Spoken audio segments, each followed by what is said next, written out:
بسم اللہ الرحمن الرحیم۔ گمنام ہیرو کے معزز ناظرین السلام علیکم۔ دوستو لائک ضرور کر دیا کریں، شکریہ۔ آئیے چلتے ہیں کہانی کی طرف۔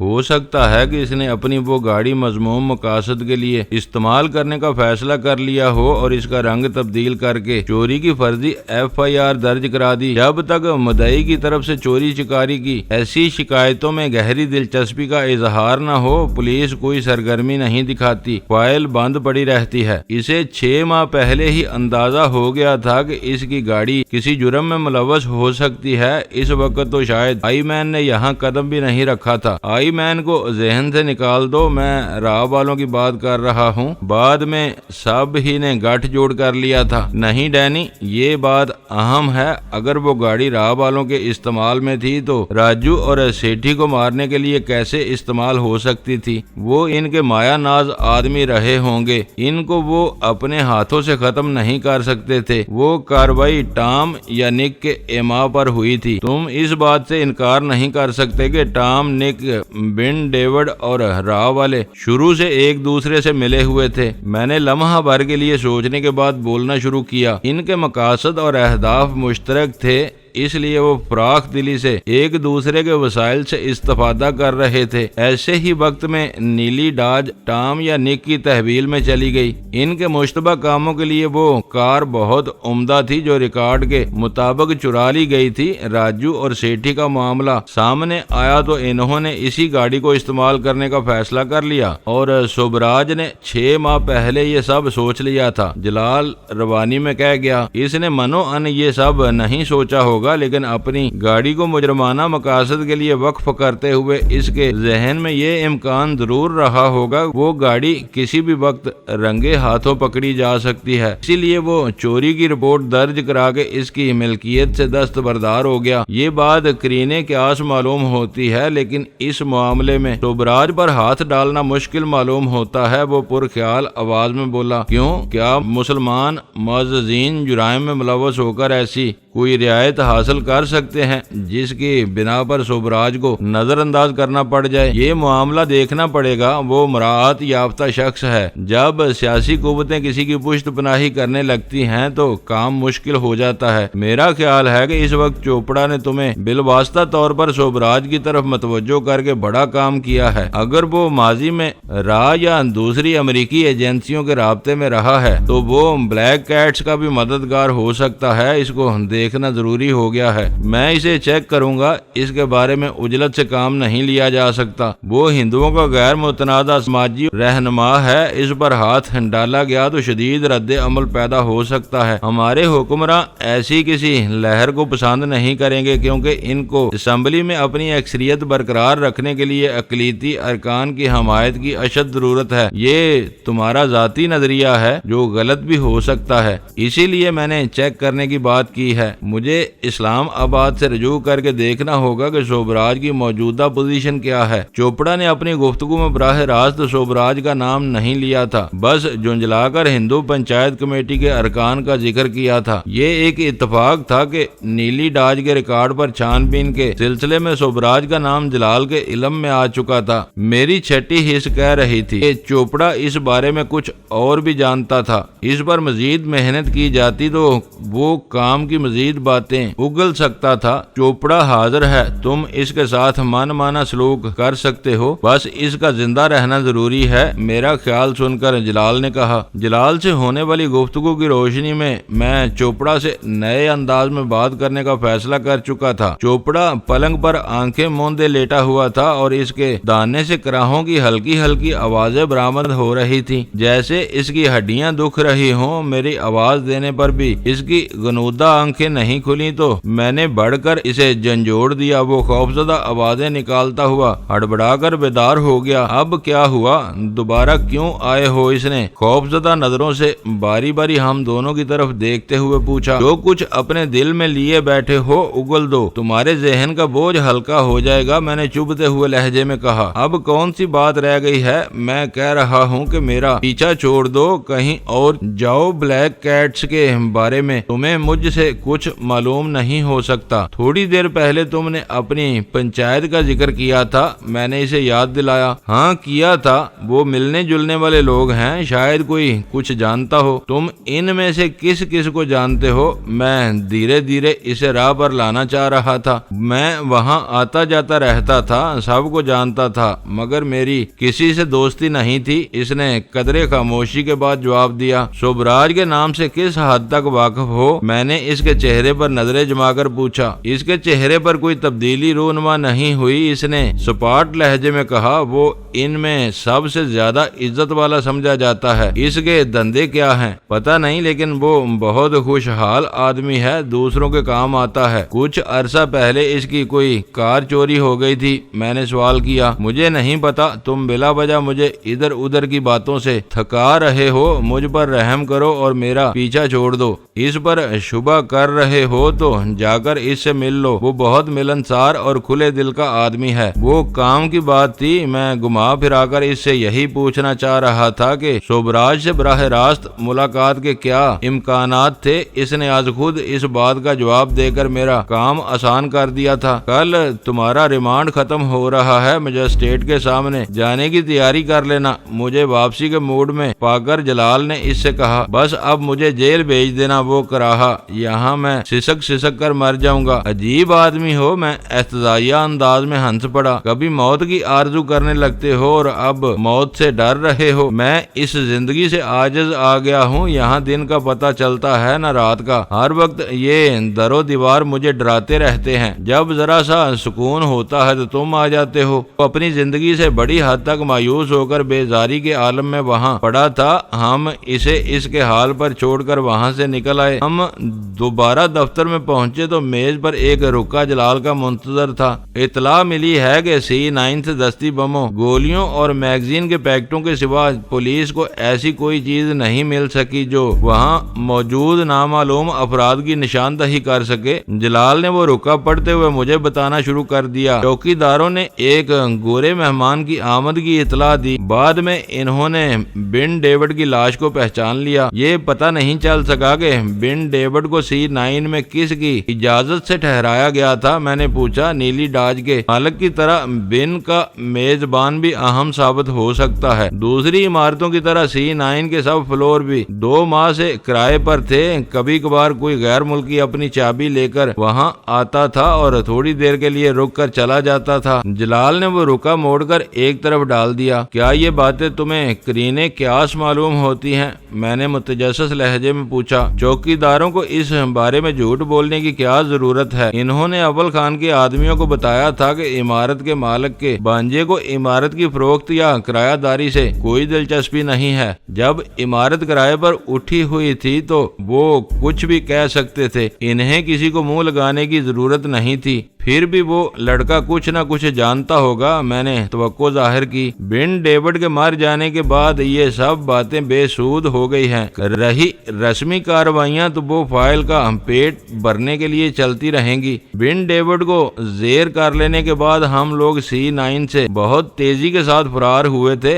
بارودی مقابلے میں گرما گرمی کی شاید کسی کو یہ سوچنے سمجھنے کا موقع نہیں ملا تھا کہ وہاں کیا ہوا تھا۔ رہ جانے والی چند باتیں اس وقت جلال کے ذریعے معلوم ہو گئی تھی، جن سے بن ڈیوڈ کی آخری تیاری کی صورتحال خاصی حد تک واضح ہو گئی تھی۔ کبھی کبھی میں یہ سوچتا ہوں کہ ہمارے کسی محب وطن رہنما نے یہاں اسپیشل ٹاسک فورس نہ بنائی ہوتی تو یہاں ہر طرف بین الاقوامی دہشت گرد دندناتے پھر رہے ہوتے۔ میں اپنے دل میں پیدا ہونے والا ایک خیال سیدھے سادے الفاظ میں زبان پر لے آیا۔ یہ خام خیالی ہے۔ جلال نے نرمی سے میری تردید کی۔ جب STF کا وجود نہیں تھا تب بھی ایسی نوبت نہیں آئی تھی۔ اب وہ میدان میں ہیں تو ہم بہت سے معاملات ان کے لیے چھوڑ دیتے ہیں اور وہ خاموشی سے آگے بڑھ کر اپنی ذمہ داری پوری کر لیتے ہیں۔ فرق وہی ہے کہ وہ آزاد ہیں اور دوسری ایجنسیاں ضابطوں میں بندھی ہوئی ہیں۔ عام طور پر کہا اور سمجھا جاتا ہے، مگر میری نپی تلی رائے ہے کہ ایسا نہیں ہے، بس حدیں مختلف ہیں۔ اول خان والی فورس متعلق العنان نہیں ہے، کہیں نہ کہیں وہ بھی کسی کسی نہ کسی کو جواب دہ ہیں۔ مکمل آزادی اور خود مختاری محض ایک تصوراتی بات ہے جس کا حقیقت کی دنیا سے کوئی تعلق نہیں ہے۔ تم ٹھیک کہہ رہے ہو، میں نے کھلے دل سے اعتراف کیا۔ تمہارے اس تجزیے نے میری ایک بھول دور کر دی ہے۔ تم نے چوپڑا سے سوبراج کے بارے میں کچھ مخصوص سوالات کیے ہیں، اس بارے میں تمہارا کیا ارادہ ہے؟ تم دیکھ لو کہ اپنے طور پر کیا کر سکتے ہو، اس کو دیکھنا بہت ضروری ہو گیا ہے۔ میری خواہش ہے کہ ایک بار میں خود بھی اس سے مل لوں۔ براہ راست اس سے ملنا بے سود رہے گا، تم کھل کر اس سے بات نہیں کر سکو گے اور بلا وجہ اس کی نظروں میں آ جاؤ گے۔ فی الحال اس بات کو یہیں چھوڑ دو، میں سوچ کر بتاؤں گا۔ میں جلال کی گاڑی سے صدف مینشن آیا تھا، وہ اپنے آدمی کے ساتھ مجھے گھر بھجوانے پر مصر تھا، مگر میں نے شکریہ کے ساتھ انکار کر دیا۔ اس وقت میرے لیے ٹیکسی زیادہ بہتر تھی۔ میں گھر پہنچا تو وہاں طے شدہ تبدیلیاں روح عمل آ چکی تھیں۔ اسٹرائک یونٹ کا عملہ اسٹیشن 4 واپس جا چکا تھا۔ اول خان اپنی تمام تر خوش مزاجی کے ساتھ ہمارے ڈرائنگ روم میں موجود تھا۔ ویرا نے بتایا کہ اس کے دونوں آدمی اپنا مختصر اسباب لے کر چھت والے اکلوتے کمرے میں پہنچ چکے تھے۔ انہوں نے نچلی منزل سے رابطے کے لیے بٹن کے ساتھ ایک برقی گھنٹی جوڑ لی تھی۔ چوپڑا سے پوچھ گچھ کی تجویز غزالہ کی تھی۔ اسے فطری طور پر تجسس تھا کہ میں صدف مینشن سے کیا خبر لے کر آیا تھا۔ میں نے چوپڑا سے ہونے والی گفتگو کا احوال ان چاروں کو سنا دیا۔ یہ کچھ بھی نہیں ہوا۔ مجھے پہلے ہی شبہ تھا کہ نیلی ڈاج اوپن لیٹر کی گاڑی ہوگی یا پھر کہیں سے چرائی گئی ہوگی۔ میرے خاموش ہوتے ہی ویرا بول پڑی، یہ ایک اہم پیش رفت ہے۔ سوبراج بظاہر تائب ہو گیا ہے، لیکن اس کے نام پر آج بھی جرائم ہوتے ہیں۔ اول خان بولا، پھر وہ آزاد کیسے ہے، معزز کیوں کہلاتا ہے؟ ویرا نے ترشی سے پوچھا۔ جب تک رنگے ہاتھوں نہ پکڑا جائے ہر مجرم معزز بنا رہتا ہے۔ اس کا کہنا ہے کہ اس کے نام سے دوسرے لوگ جرائم کا ارتکاب کرتے ہیں۔ یہ بات اس کو عدالت میں ثابت کرنے پر مجبور کیا جا سکتا ہے۔ ہمارا قانون مختلف ہے، ہمیں اس کے خلاف جرائم ثابت کرنے ہوں گے اور ہم ثبوت سے محروم ہیں۔ پھر یہ کون سی اہم پیش رفت ہوئی؟ ویرا منہ بنا کر بولی، کم از کم ایک نیا نام ہمارے سامنے آیا ہے جو مشکوک بھی ہے۔ غزالہ نے کہا، مشکوک ہونے سے کیا ہوتا ہے؟ جب اس کے خلاف کوئی ثبوت نہیں ہے تو ہم اس کا کیا بگاڑ سکتے ہیں؟ ویرا نے پوچھا۔ ہم لوگوں نے کئی مرتبہ موہوم شبہات کی بنیاد پر کام کر کے بڑی کامیابی حاصل کی ہے۔ سوبراج کے سلسلے میں کچھ نہ کچھ ہو جائے گا، سلطان شاہ بولا۔ تو کیا اب ہم سب کچھ بھول کر سوبراج کے پیچھے لگ جائیں گے؟ ویرا نے مجھ سے سوال کیا۔ اس وقت تم کسی بات سے چڑی ہوئی ہو یا پھر تمہارا ذہن کام نہیں کر رہا؟ تم بہک رہی ہو؟ میں نے کہا، میں نہیں بہک رہی، تمہاری کوئی بات واضح نہیں ہے۔ اس وقت ہمیں صرف بلیک کیٹس کی تلاش ہے، وہ کہاں ہیں اور کیا کر رہے ہیں؟ ہو سکتا ہے اس سوال پر سوبراج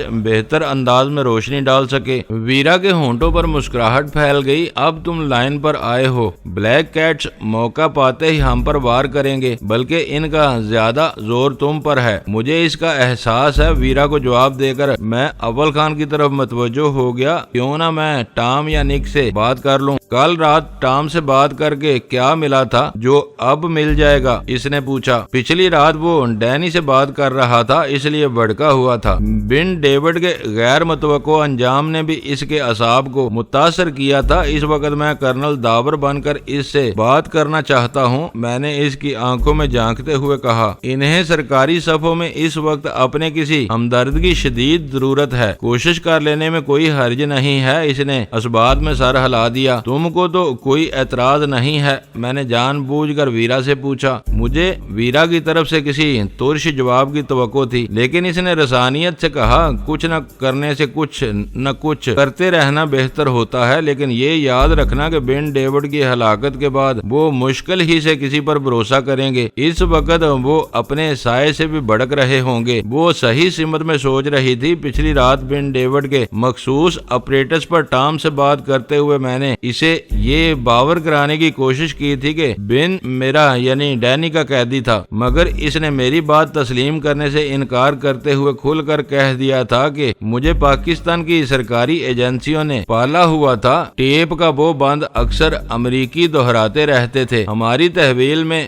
2 CSDs آ چکی تھیں، ایک ہمارے گھر میں نصب تھی، دوسری اول خان کے دفتر میں کام کر رہی تھی۔ غزالہ نے کمرے میں موجود CSD آن ہونے کی تصدیق کی۔ کی اور میں نے اسپیکر فون پر نک کا نمبر ملانا شروع کر دیا۔ میرے لیے وہ دونوں ہی میرے خون کے پیاسے تھے اور پہلی فرصت میں مجھے موت کے گھاٹ اتار دینا چاہتے تھے، مگر پھر بھی میں FBI کے نک ہاروے سے بات کرنے کو ترجیح دیتا تھا۔ وہ ٹام کے مقابلے میں خوش مزاج اور معاملہ فہم واقع ہوا تھا۔ وہ دفتری اوقات تھے اور اصولی طور پر انہیں اپنے دفتر ہی میں ہونا چاہیے تھا، مگر میں نے یہ سوچ کر ان کا رہائشی نمبر ملایا تھا کہ وہ دونوں بن ڈیوڈ کی موت کے صدمے میں اپنے گھر پر ہی ہوں گے۔ فون کی پہلی گھنٹی پر میرے اندازے کی تصدیق ہو گئی۔ ریسیور میں نک کی مہذب ہیلو سنائی دی تھی۔ میں نے بدلی ہوئی مخصوص آواز میں کہا، نک میں کرنل بول رہا ہوں۔ کرنل، آج میرے لیے اداسیوں کا دن ہے، مگر تمہاری آواز سن کر مجھے خوشی ہوئی ہے۔ کیوں؟ میں نے حیرت ظاہر کی۔ تم اداس کیوں ہو؟ تم یقین کرو کہ بن ڈیوڈ سے مجھے ذرا بھی ہمدردی نہیں تھی، نہ میں اسے پاکستان لایا تھا، مگر وہ امریکی تھا۔ اس کی بے رحمانہ موت سے مجھے صدمہ ہوا ہے۔ امریکی سے زیادہ وہ ایک انسان تھا۔ ایک انسان کی موت پر دوسروں کو دکھ ہوا ہی کرتا ہے۔ میں نے اس سے زیادہ لفاظی اور فراخ دلی کا مظاہرہ ضروری سمجھا۔ اس وقت تم منافقت سے کام لے رہے ہو، تم لوگ پوری قوت سے اس کے پیچھے لگے ہوئے تھے۔ تم کو خوش ہونا چاہیے کہ تمہاری کوششیں رنگ لائیں اور وہ مار دیا گیا۔ وہ مارا نہیں گیا، سارے شواہد اس کی خودکشی کے ہیں۔ اس کو پکڑنے میں ہمارا ہاتھ نہیں تھا۔ میں نے محتاط لب و لہجے میں کہا، قتل ہو یا خودکشی، یہ بات بعد میں صاف ہوگی۔ اس لمحے کی حقیقت یہ ہے کہ وہ اب اس دنیا میں نہیں ہے۔ تم نے مجھے دفتر کے بجائے گھر کیوں فون کیا ہے؟ میں کسی کے الفاظ پر نہیں جاتا۔ مجھے اندازہ تھا کہ اپنے ہم وطن کے لیے تمہارے دل میں نرم گوشہ موجود تھا۔ اس کی موت کے غم میں تم گھر پر ہی ہوگے۔ مجھ پر طنز مت کرو، یہی وقت تم پر بھی آ سکتا ہے۔ ڈینی کب تک چھپتا رہے گا؟ اس کی موت پر تم میں سے کسی کو خوشی نہیں ہوگی۔ مجھے اندازہ تھا کہ وہ بن کے قتل کے سلسلے میں میرا نام نہیں لے گا۔ میں نے سرسری لہجے میں کہا، ڈینی لوگوں کو فون کر کے دعوے کر رہا ہے کہ بن کو اس نے گھیر کر بے بس کیا تھا۔ اس کا دماغ الٹ گیا ہے۔ اس کی یہ شیخیاں بہت جلد اسے لے ڈوبیں گی۔ وہ الفاظ ادا کرتے ہوئے اس کا لہجہ زہریلا ہو گیا۔ اب اس کا انجام قریب آ گیا ہے۔ اس نے یہ نہیں بتایا کہ میں نے رات کو ٹام سے بات کی تھی۔ شاید وہ اس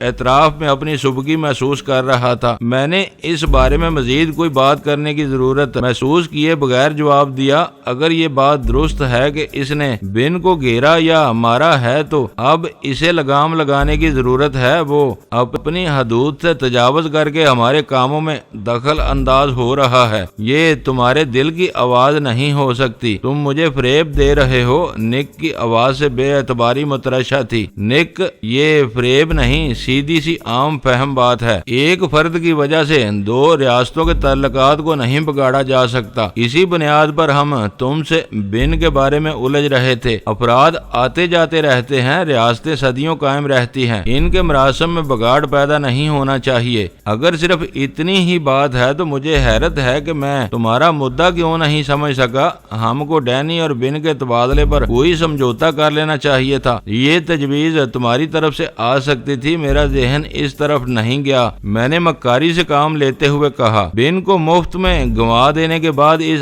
احمق کو تبادلے کی تجویز سوچ رہی تھی جو اس کے ذہن میں چھپے ہوئے خوف اور احساس شکست کی عکاسی کر رہی تھی۔ تم اسے لگام دینے کی ضرورت کیوں محسوس کر رہے ہو؟ وہ دوبارہ میری کہی ہوئی بات پر لوٹ آیا۔ آج اس نے بن پر ہاتھ ڈالا ہے، کل وہ تمہارے اور ٹام کے پیچھے لگ سکتا ہے۔ میں نے اسے خوفزدہ کرنے کی کوشش کی، اسے روکنا ضروری ہو گیا ہے۔ میں نے بھی کئی بار اس بارے میں سوچا ہے۔ ماضی میں ہمارے کئی آدمی اس کی بھینٹ چڑھے ہیں۔ کچھ ان کی اپنی غلطیاں بھی رہی تھیں۔ سب کچھ ڈینی کے سر پر نہیں ڈالا جا سکتا۔ ماضی میں الجھنے سے بہتر یہ ہوگا کہ ہم آنے والے مستقبل کی بات کریں۔ برا نہ مانو تو میں کھل کر ایک سوال کر لوں؟ نک کی آواز میں جھجک تھی۔ اس وقت میں تم سے